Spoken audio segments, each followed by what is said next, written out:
Corey Atkins. I'm the Vice President of Public Policy and General Counsel for the Asheville Area Chamber of Commerce. Thank you for taking the time today to view the videos that you're about to watch. We have set these interviews up with each of the 5 Asheville City Council candidates for 2020. The Asheville Area Chamber of Commerce is a nonpartisan, not-for-profit organization, and by doing these videos, we're in no way endorsing any of the candidates. These videos and interviews are specifically for educational and informational purposes only. The open-ended questions and statements that you'll see during the lightning round are informed by our AVL Grader plan. You can find more details about what this plan entails at www.avlgrader.org.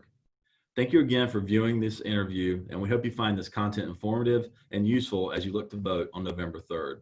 Thank you. Hey everyone, welcome to the next in our series of Asheville City Council candidate interviews. I'm Corey Atkins, Vice President of Public Policy here at the Asheville Area Chamber of Commerce. Today we have joining us Sandra Kilgore.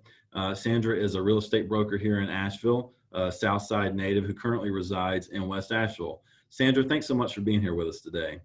Thank you for inviting me. Well, I'm going to jump right into the questions, Sandra, Okay. so make sure we have plenty of time. The first question is about growth. The AVL Grader plan conducted here at the Asheville Area Chamber of Commerce with help from our community partners really taught us a lot about what Asheville and our entire Western North Carolina region is facing in the next 20 years. For instance, by 2040, we're going to add 150,000 people to our MSA area. So what is your plan and vision for how the city of Asheville, which is really the epicenter of that growth, will manage that growth, and what role do you see as economic development playing in that vision? Okay, first of all, as far as the growth is concerned, the one thing that I think that we really need to concentrate on here is our infrastructure, because until we can get that up to par, the growth is going to be hard to have the type of growth and effectiveness we'd like for the city. So that's going to be the number one, I think, thing that we really need to concentrate on. As far as the transportation, of course, we need to concentrate on basically land use.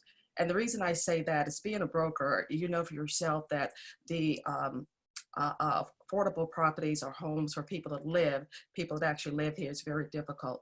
So I think that as far as getting the economy up and running, we have to ensure that we have a functioning city with a strong infrastructure to support the growth that we're looking at. And also we need to kind of have ways to actually be able to integrate all types of living, economic living, for all economic living levels, because basically what's happening now is the people that live, a lot of people live and work here can't afford to actually live here. So they're having to move out further, and that's making it difficult too, as far as the development of the city. So we really need to work on all those issues, I think.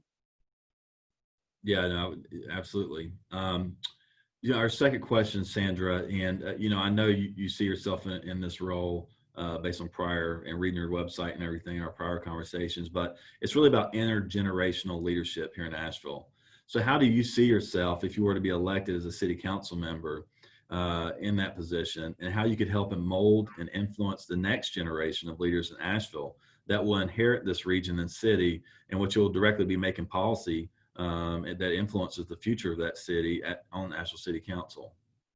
And it's funny you asked me that question, because that was actually the reason why I decided to run. Because when I moved back to Asheville, I grew up here and I was gone over 25, 30 years. And when I moved back here in 2012, then I felt that there was a tremendous void. And how do I actually see what's going on here without sort of jumping in, and because I felt that I could make an impact, and I felt that I could be able to sort of bridge lines of communication, which I felt we didn't have in the community. And I felt that as far as and like I said, being older with more experience, I felt that I could actually offer something to the community, and not only that, to council. I think that my role and my experience in maybe assisting some of the younger our candidates, or the younger people that's in the city or working in the city, I felt that I could actually help guide them by using my experience. And I think that's what the whole intergenerational community should be about. And that's actually what, as far as the Black community was concerned, that is the way we were raised. We were always raised. And that's the reason you'll see a lot of Black families, they have 3 generations living in one home, as I do now. But, and that's very commonplace. I felt that I could actually be beneficial on my services to the community. Great. So the third question goes to some of that generational growth you're talking about, and it's really about economic mobility specifically, though, Sandra. Yes. So what are your plans to impact the quality of life for our youngest residents in particular, but everyone else as well? And how do you see jobs, economic growth as being a major factor in that improvement and creating economic mobility? But if you don't see it as the major factor, what do you see as being the most impactful? No, I think that is a major factor. And the one thing, that's one of the reasons when I was talking about generational wealth and economy, is a lot of people that come to my office basically are looking for homes or rentals or whatever. And their basic, I ask them how much can they afford to pay. And normally that range is somewhere between $650 and $800. That there is nothing you can buy or rent here in the area for that amount. So basically what we need to do is concentrate on developing housing that can actually be maybe purchased, okay, on city land or whatever, some type of maybe 100-year, 200-year land lease or whatever, but in the range of 100 to 120,000. That way they'll be able to buy these homes with that type of income, get a foothold, start building up some type of generational wealth. And what happens then is because they have more disposable income to do things, to be able to entrepreneurship. But when you don't have money, you can't grow. So just doing that, I think, accommodating the housing industry with some type of way they can build generational wealth to be able to, you may be there for 5 years and be able to make what, 10,000 make and pay for your kid to go to school. You make, you know, I mean, this is one reason. I mean, one thing I'd like to see done. And also another thing I'd like to see done is more unskilled, low-skilled jobs made available. So taught internships. Maybe we can get companies to actually, we could partner with them to actually work out some type of program where they can go in with intern and apprenticeship program to get them skilled, where they can actually go out and make money. And they may be able to learn these skills and be able to go start their own businesses. But until we find ways to get the people in the community with some type of skill that they can all depend on to take care of themselves. And that's what I'm looking at. I'm trying to build from the ground up and give them sustainable employment, sustainable housing, so they actually can be productive in the society.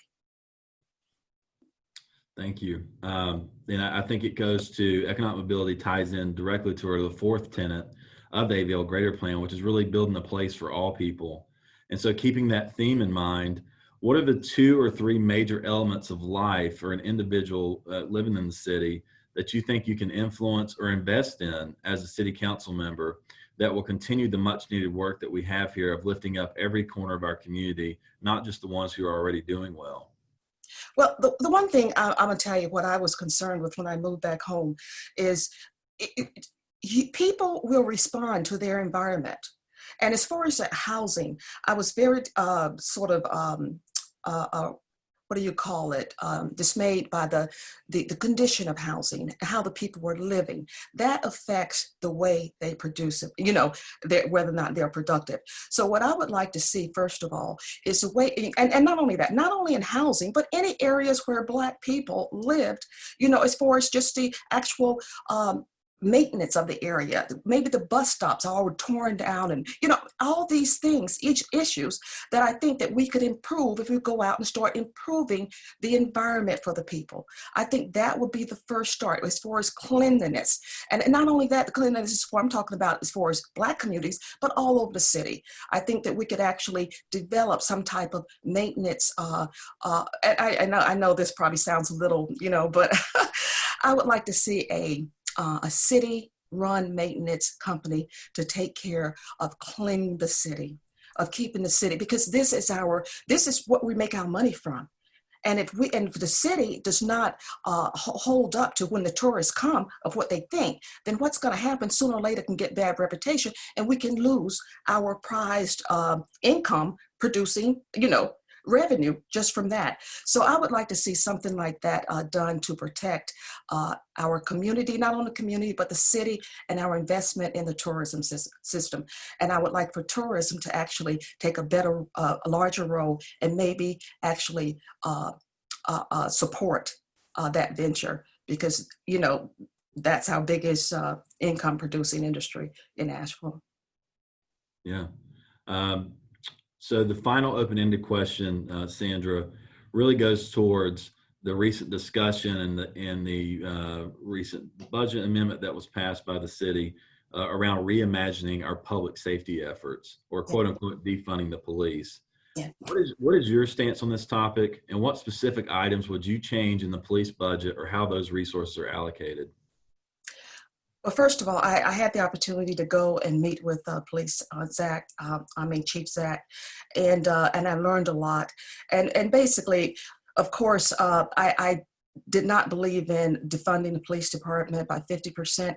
I felt that there may need to be, we need to look into reallocating funds to services that were they're best needed. I think that basically with the police department, they're doing things that really is not in their job description. I think we needed to start really working on areas, our task force, to deal with more or less things of mental health, drug abuse, things of that nature. We needed to have specialized departments and people dealing with those. And when I say, and basically, so I was into, I do support moving funds to those areas, which would also free up more time for the policemen to concentrate on their jobs. And so that's what I really would like to see, is reallocation of funds to different areas to better help support the police department. Thank you, Sandra. And so that's the end of the open-ended questions. So you can breathe a sigh of relief or not. We're gonna move on to the lightning round, quote unquote. Okay. And I'm going to read off 5 statements. And I ask that you, to your best ability, I know some of these issues are complicated and might deserve further discussion, but I'll give you a chance at the end to talk about why people should vote for you. But I would really appreciate if you could answer these 5 statements and either agree or disagree with the statements as they come. Are you ready? Okay. All right. Number 1, the city should continue to invest in the Economic Development Coalition. Yeah, I agree. The city should prioritize its budget to ensure essential services first. Totally agree. The city should fund more nonprofits engaged in social justice work, even if it means raising taxes. Agree. The city should prohibit any further hotel development going forward.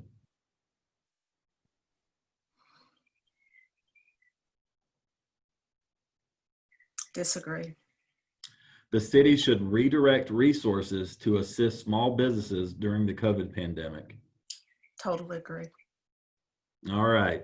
So that's the end of the lightning round. Sandra, thank you so much for your honest responses to all my questions here today. I'm going to give you the floor now to spend a minute and a half on why people should vote for you and where can they find out more information about your campaign. Okay. Oh, I'm running for Asheville City Council because when I returned home in 2012, I always felt that the issue here, I felt like the people weren't united and they weren't working together. And that's basically what my campaign was on.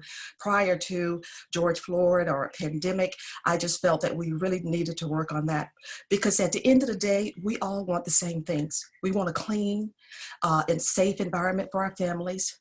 We want economic sustainability. And we want our economy to grow and our city to grow, yet we want to maintain that uniqueness and the beauty of our city. And I know all those things seem so ambitious or whatever, but I do know that if this is what we really want, we can do this, but it's going to take all of us to do it.